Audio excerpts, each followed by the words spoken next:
할렐루야, 좋은 아침입니다. 오늘은 베드로전서 5장 6절에서부터 9절까지의 말씀을 통해서 굳건한 믿음의 소유자가 되어야 하는 이유라는 제목으로 함께 은혜 말씀 나누기를 원합니다. 오늘 우리가 함께 나누는 본문 말씀은 단순한 권면이 아닙니다. 하나님께서 사도 베드로를 통해서 선포하게 하신 이 말씀은 당시 엄청난 고난과 핍박을 견디면서 마지막 때, 즉 종말의 시대를 살아가고 있었던 성도들과 교회들에게 그 신앙을 포기하지 않고 끝까지 구원의 길을 완주할 수 있게 만들어 주던 생존 매뉴얼과 같은 말씀이기 때문이죠.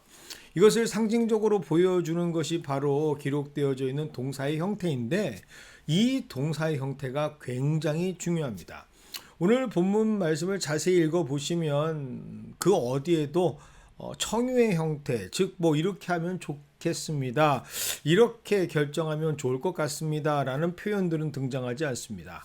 아주 단호하게 어떠한 선택의 여지도 허락하지 않는 아니면 도라는 식의 명형형 동사가 계속해서 등장하죠. 겸손하라, 맡기라, 근신하라, 깨어라, 대적하라. 요즘 성도들의 정서에는 전혀 맞지 않는 것과 같은, 그들이 싫어할 법한 강조형, forceful한 단어들이 한 번도 아니고 계속해서 연속적으로 기록되어져 있습니다. 그 이유는 무엇일까? 그것은 바로 이미 본문에서 선포되어 있는 명령형 동사의 정반대가 되는 모습들이 바로 그들의 실제 삶 속에 나타나고 있었기 때문입니다. 즉 겸손하라라고 말씀을 선포하신 이유는 겸손하지 못했던 사람들이 많이 등장했다라는 이유고, 맡기라라고 말씀을 선포하신 이유는 계속해서 신앙생활이나 교회는 물론이고 모든 인생의 여정을 자기 힘으로 해결하려고 했던 사람들이 많았다라고 하는 것을 방증하는 것이고, 근신하라, 깨어있으라 라고 하는 촉구는 이미 상당수의 성도들이 영적으로 잠들었거나 아니면 무기력했다라는 사실을 증거하고 있습니다. 특별히 영적인 싸움이라는 점에서 사도 베드로에게 자꾸 대적하라 라고 하는 말씀을 강청케 하신 이유는 얼마나 당시 성도와 교회가 마귀에게 속아 넘어가고 있었다라는 것을 우리에게 보여주고 있습니다. 즉 당시 초대 교회는 어느 순간부터인지는 모르겠지만 무너지기 시작했고, 교회를 이루던 몸된 지체들은 단순한 개인의 문제를 넘어서서 교회의 존립을 위협하는 일들을 감당하는 무너져가는 사람들이었기 때문이었죠. 그런데 여기에서 상당히 흥미로운 사실은 이러한 본문의 연구를 통해 당시 시대적 상황이 거의 2000년이나 지난 지금의 시대와 전혀 다를 바가 없이 동일하게 반복되고 있다는 사실입니다. 이런 의미에서 오늘 말씀은 우리에게 굉장히 중요한 영적 지침이 되어 선포됩니다. 6절입니다. 그러므로 하나님의 능하신 손 아래 겸손하라. 여기에서 그러므로 라고 하는 접속사는 앞에 있는 그 5절의 말씀, 장로들과 젊은 자들에게 했던 모든 권면을 포함하죠. 교회 안에서는 누군가는 지도자가 되고, 누군가는 오랜 신앙생활을 하고, 누군가는 직분을 받고, 누군가는 은사를 받게 됩니다. 그런데 진짜 문제는 바로 이때부터 시작이 되죠. 참으로 이상하리만큼 사람은 변합니다. 처음부터 그러지는 않았겠죠. 하지만 계속되는 하나님의 은혜를 누리다 보면 어느새 감사하는 것을 중단하고 그 은혜를 마치 자신의 노력의 헌신의 결과라고 착각하기 시작합니다. 마치 호의가 계속되면 권리인 줄 아는 것처럼 말이죠. 성경은 이것을 바로 교만이라고 지적합니다. 하나님의 은혜를 자신의 성취로 둔갑시키는 것, 이것을 영적인 범죄, 즉 교만이라고 정의하죠.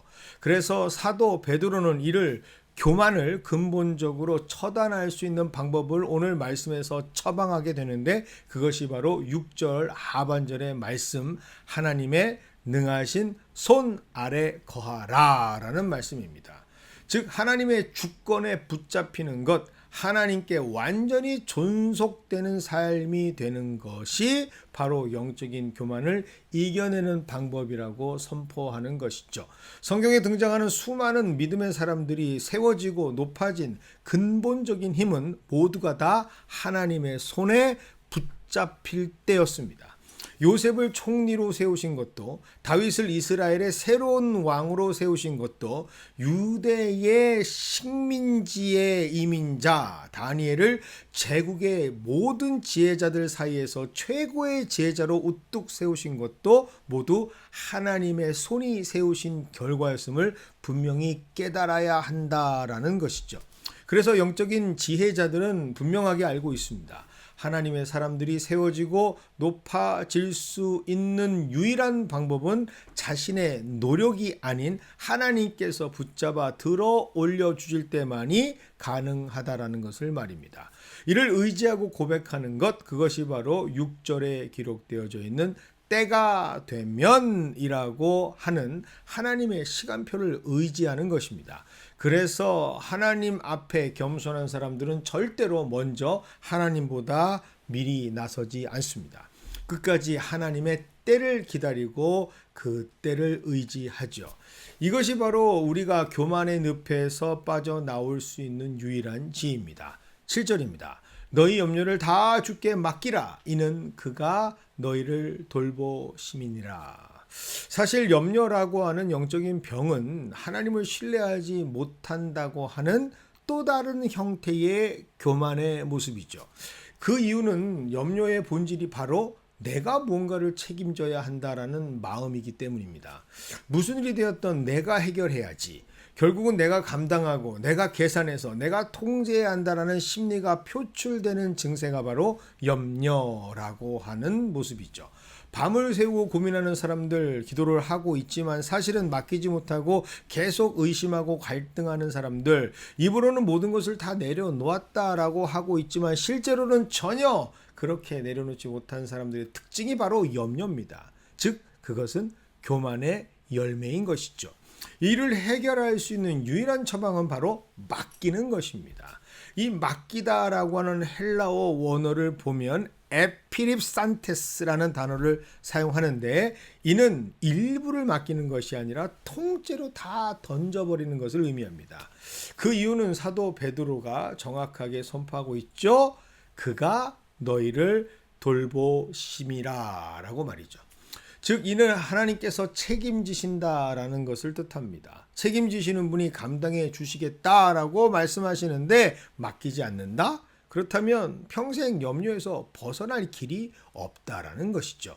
이것을 잘 설명하는 것이 바로 우리나라 목욕탕에 걸려져 있는 안내 문구가 아닌가라는 생각을 해봅니다. 맡기지 않으신 물건은 책임지지 않습니다. 분명히 이 안내를 믿는 사람은 기꺼이 자신의 것을 맡기죠. 예기치 않는 분실의 경우가 발생한다 해도 괜찮습니다. 책임진다고 말한 주인이 당연히 보상을 해주니 말입니다. 이어서 8절입니다. 하나님께서 사도 베드로를 통해서 근신하고 깨어 있으라 강조하십니다. 여기에서 근신이라는 것은 정신을 차려라 라는 뜻입니다. 깨어 있으라 라고 하는 것은 성경의 파수꾼처럼 경계하라 라는 뜻이죠. 그리고 그 이유를 곧바로 이어서 말씀을 하시는데, 너희 대적 마귀가 우는 사자같이 두루다니며 삼킬 자를 찾고 있기 때문이다 라고 아주 직접적으로 설명하십니다. 여기에서 우리가 집중해야 할 말씀의 표현은 바로 마귀가 우리를 찾고 있다라는 말씀이죠. 마귀가 찾고 있다라는 것은 삼켰다라는 것은 아닙니다. 삼키지 못합니다. 하지만 기회를 엿보고 있다라는 말입니다. 빈틈이 보여져서 찰나의 순간 마귀가 공격을 하게 되면 언제든지 삼켜짐을 당할 수 있는 사람을 예의주시하고 있다라는 뜻이죠. 그럼 그 대상이 되는 사람들은 어떤 사람들일까? 바로 위에서 말씀에서 언급한 교만한 사람, 염려하는 사람, 맡기지 못하니 기도하지 않는 사람, 의지하지 못하니 자기 힘을 믿는 사람들을 말합니다. 그런데 참으로 아이러니하지 않습니까? 그런 사람들은 스스로 강하다라고 생각하지만 이런 사람들이 가장 약한 사람들입니다. 사자는 상대적으로 강한 상대를 노리지 않습니다. 아주 약한 상대를 노리죠. 군집에서 떨어진 양들, 떼에서 떨어진 존재들을 노립니다. 혼자 있는 양들, 뒤처져 있는 양들, 약한 자들을 노리죠. 사탄도 이와 같습니다. 혼자 세워지기 원하는 성도, 강해 보이지만 그들은 약한 자들이죠. 자기가 가지고 있는 힘, 자기가 가지고 있는 지혜를 의존하는 성도들. 왜요? 그들이 약한 자들이기 때문입니다. 그래서 그들은 자신의 생각과 자신의 관습을 쫓아 살아가는 사람들이기에 이러한 사람들은 특징적으로 예배를 가볍게 여깁니다. 말씀을 멀리하고 공동체를 쉽게 떠나고 기도하지 않고 그렇게 신앙생활을 자기 멋대로 하는 사람들이 바로 약한 자들이죠. 사탄은 이것을 알고 있기에 그들을 먼저 공격합니다. 그들이 바로 삼켜지기에 가장 적합한 대상이기 때문이죠. 그렇다면 구체적으로 이를 방지할 수 있는 영적인 원리는 무엇인가? 처방은 무엇인가? 그것이 바로 오늘 말씀 9절입니다. 믿음을 굳건하게 한다라는 말씀이죠. 베드로는 어떤 특별한 영적인 비법을 말하지 않습니다. 어쩌면 너무나도 당연한 그러한 모두가 다 알고 있는 방법을 해결책으로 제시합니다. 그런데 그렇게 하는 이유가 무엇인가? 바로 그것이 the only solution, 유일한 방법이기 때문이죠. 이 믿음은 막연한 믿음을 말하는 것이 아닙니다. 끝까지 하나님을 신뢰하는 믿음을 의미합니다. 오늘날 한국 교회 안에는 두 가지 극단적인 모습을 가지고 있는데 그것이 바로 첫 번째는 행위로 구원을 얻으려고 하는 내가 뭔가 열심히 하면 하나님께서 나를 구원해 주실 거야 라고 하는 생각들과 행위들이고요. 두 번째는 그 반대로 이미 나는 구원을 받았으니 나는 어떠한 상태가 되었던 괜찮다라고 생각하는 방종의 모습입니다. 특히 개혁주의 전통 안에서 성도의 견인이라고 하는 신학이 있는데 이것을 오해하는 성도들이 이 두 가지를 착각하는 것 같습니다. 성도의 견인은 무엇을 말하는가? 하나님께서 끝까지 성도를 붙들어 인도하신다라고 하는 신학적 개념이죠. 그리고 이 하나님의 붙드심은 반드시 점점 하나님의 모습을 닮아가게 된다라는 성화라는 것을 열매 맺게 된다라는 것을 함께 말합니다. 이에 대해서 존 칼빈은 기독교 강요를 통해서 이렇게 분명하게 설명하고 있습니다. 그리스도께서 의롭게 하신 사람은 동시에 성령으로 새로운 삶을 살게 된다라고 말이죠. 즉 참으로 하나님께서 붙드시고 인도하여 견인해 가는 사람들은 그 증거가 드러나게 되는데 그것은 바로 성도의 삶을 통해서 하나님의 열매를 맺어가는 삶, 점점 예수님의 모습을 닮아가는 성화의 삶으로 증거되어진다라고 말합니다. 그리고 이것을 가능하게 하나님은 바로 하나님께서 나를 붙잡아 주실 때, 하나님께서 나의 주인이 되어 주실 때 그때만이 나는 온전해질 수 있습니다 라고 하는 믿음을 갖게 될 때만이 가능한 것이다 라고 성경은 말합니다. 그리고 오늘 이 위대한 영적 원리를 하나님께서는 다름 아닌 사도 베드로를 통해서 선포하게 하십니다. 베드로는 한때 자신이 가장 자신만만했던 교만한 사람이었죠. 주님, 다른 사람은 다 주를 버릴지라도 나는 결코 당신을 버리지 않겠습니다. 장담했던 주인공입니다. 그러나 몇 시간 뒤 그는 3번이나 예수님을 부인했던 주인공이 되죠. 베드로는 자신을 너무나 잘 알고 있습니다. 신앙은 자신의 결심으로 완주할 수 있는 것이 아니라 하나님의 손에 붙들려서 이끄심을 받을 때만이 가능하다라는 사실을 말입니다. 그래서 그는 평생을 하나님께 붙들려 사는 사람이 되기를 소망했고 믿음을 굳게 하는 참된 믿음의 주인공으로 살아가려고 하나님을 의지했죠. 그런 베드로를 주님은 너무나 잘 알고 계셨기 때문에 그의 입술을 통해서 오늘 말씀을 선포하게 하십니다. 사랑하는 연합의 성도 여러분, 오늘 말씀이 그래서 우리의 고백이 되기를 소망합니다. 그래서 감히 여러분께 강조를 드리며 선포합니다. 오늘도 하나님의 손에 붙들리기를 소망하는 저와 여러분이 되기를 원합니다. 교만을 버리고 염려를 주께 맡기시는 삶의 주인공이 되기를 원합니다. 깨어 경계하시고 다시금 믿음을 굳게 하시는 우리 모두가 되기를 원합니다. 그러면 우리를 부르신 하나님께서 친히 우리를 온전하게 하시고 굳게 세우시고 강하게 하시고 털을 견고하게 해주시겠다라고 다시 한번 우리에게 확언하시기 때문입니다.